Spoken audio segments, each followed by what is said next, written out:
Hey guys, welcome back. Today we're going to do the Ring of the Nibelung issue 2 of 4, book 1, the Rhinegold by RUSSELL Maverick, made by P. Greg Russell. We're going to continue where we left off in the last issue, so if you haven't seen that, check that out. If you like my videos also, subscribe, like, and all that jazz. Let's dive in. This is also a great book. Spoiler! So we are here, and we have the two giants, and they want something. And the two giants are Fasolt and Fafnir. They have been promised that they get fair Freia if they build the castle for Voton here. Basically, these are all Norse mythology depicted in German folklore and lore instead of Norse. Well, they are, of course, Norse mythology, but they are... Well, I explained that in the first video, so check that out. Voton here, Odin, says, "What is your price? Is your memory so short? We agree to take Freia's payment." And then says, are you crazy? Well, that's not what he say, but I cannot sell my sister. And... But then these brothers are, said, hey, what treachery is this? Our treaty is carved in your sacred spear. It's inviolable. And then, so it basically says that if he does not uphold his bargain, then there will be war between him and the giants. And that's not what Voton wants. And what Voton says, how could you take seriously what I spoken in jest? And... But the troll says, the mountain, it's not really a troll. Well, let's say giant.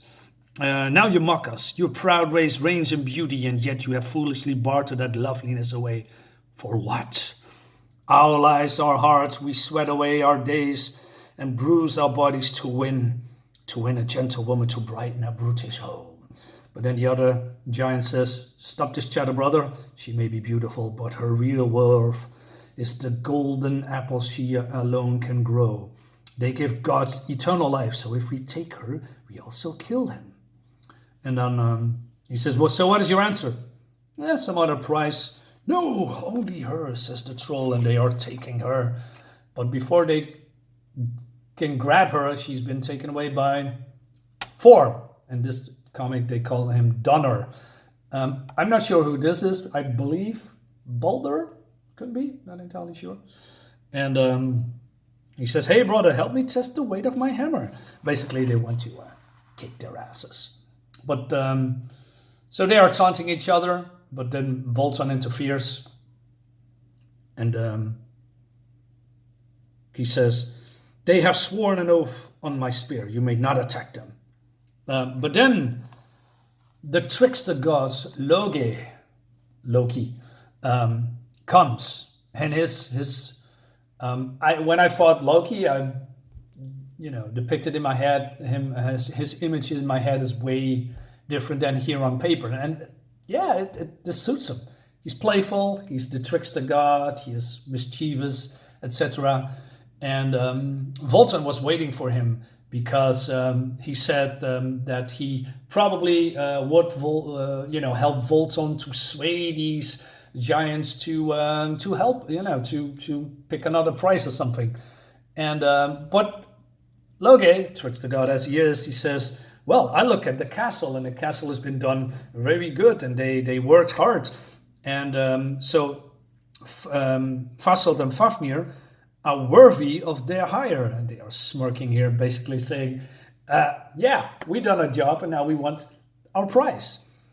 Listen, I know I'm your only friend here. I agree to pledge Freya as a payment only because you promised me to find a way out. I promise to consider it carefully and cunningly. How can I promise what cannot be had? This writing is really good. So they are, his kin is despising him. His typical two-faced twaddle, Loge the liar. I extinguish his false flame. That's right, turn on your own shame against poor Loge. But Voton says, leave him alone. I know his counsel is the best and when given deliberately. But then the giant says, hey, it's time to pay up. We waited long enough. And then Voton grabs Loge and he says, "Where have you been?" Ingratitude is always Loge's thanks.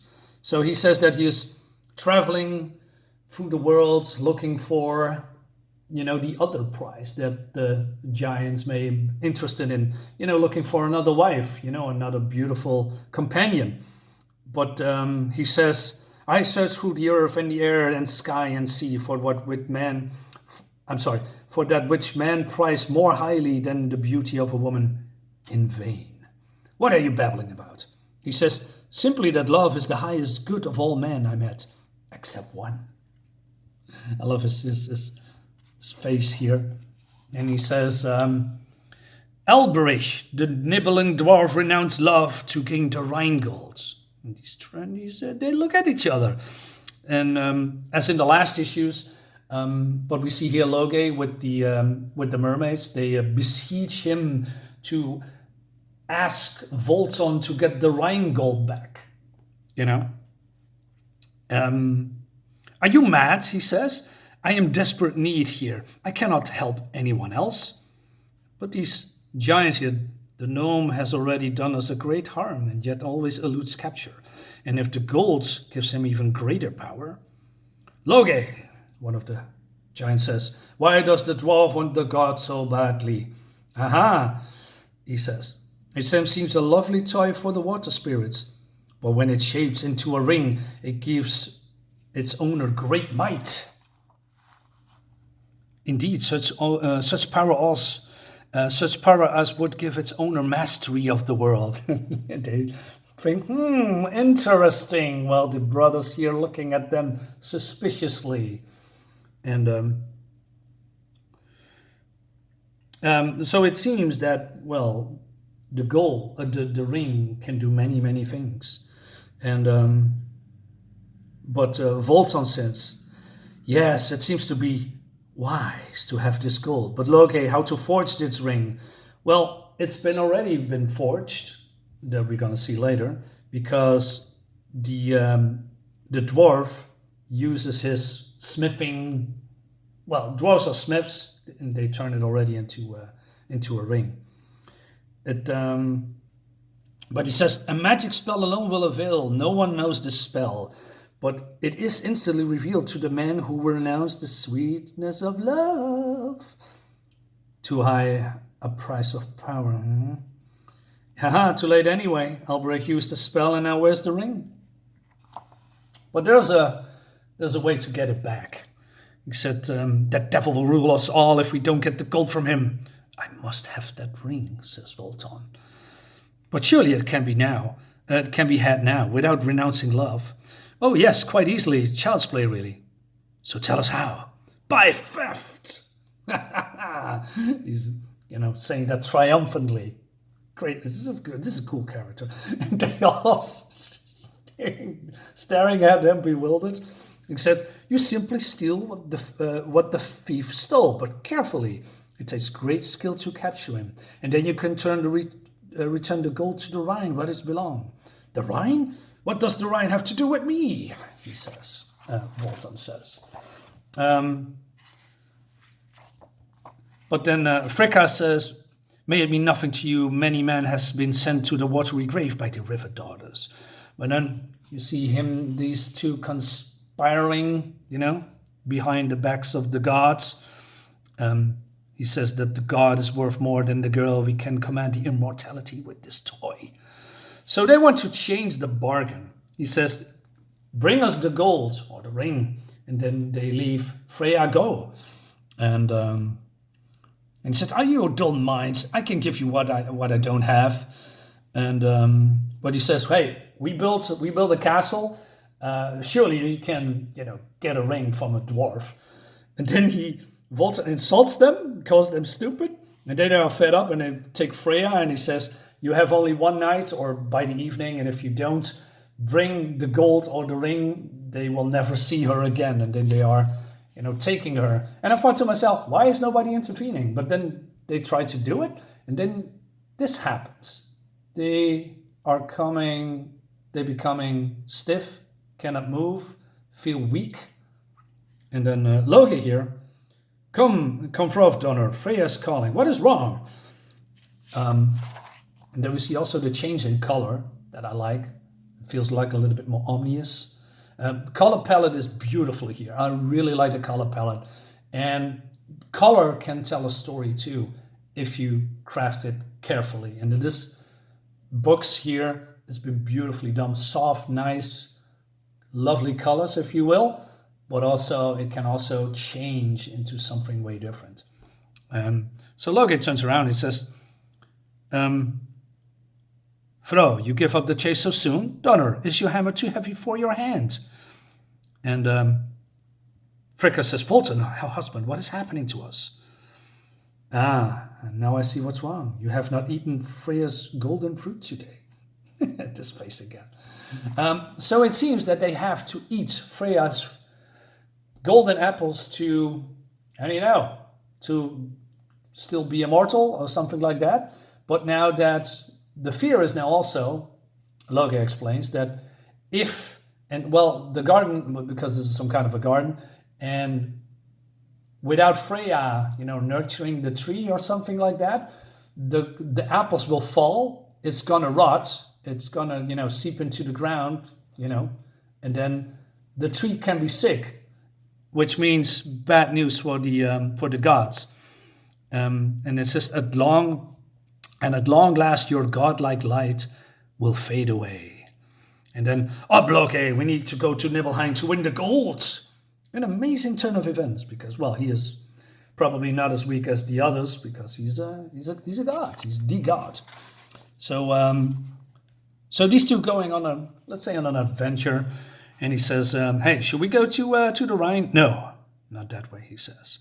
And then Loge says, then into the sulphurous cleft and through the caverns. Sulphurous cleft? What are you talking about? This one. And then this happens. Oh man, this looks so cool. The earth, not the earth split open.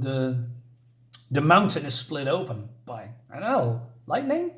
Love the shadows, love the lightnings. Beautifully done. As you know, as you can hear, I'm a big fan of this, what's happening here. So they are going in and he is saying goodbye to his family. And they are going down deeper and deeper and deeper and deeper into the caverns. And now we also see visual storytelling. That's probably one of my favorite parts of comics. Instead of, throwing all these dialogues at you, but then we see this, again, no dialogue, pure visual storytelling. We have the dwarf here steals the gold going to, some oven, and all the other ones looking at him. And he is, turning this gold into a ring. And again, all these small little steps without any, dialogue or narrative, except here, the ring is done. Fear ye and tremble, O ye fallen host. For now he is watching you. Fear ye and trembling Nibelungs, and obey the ring's dread master, the Lord of the Nibelung. And the power erupts from the ring, and everybody is afraid of him. Great stuff. This, like I said, this is Lord of the Rings and Norse mythology depicted in a different way, made into a comic. That's amazing. There's also sketches here from P. Craig Russell. Again, freaking awesome. This man can draw, man. I'm going to show you a couple. Wow. It's just, we have the God of Thunder here. We have young Voton. Look at that, man. It's just amazing stuff. And then also this. So they're making photos, for reference. So if you look at this here, and then this. Wow. Oh, by the way, spoilers. And then we have also Brunhilde. Study and more what's to come.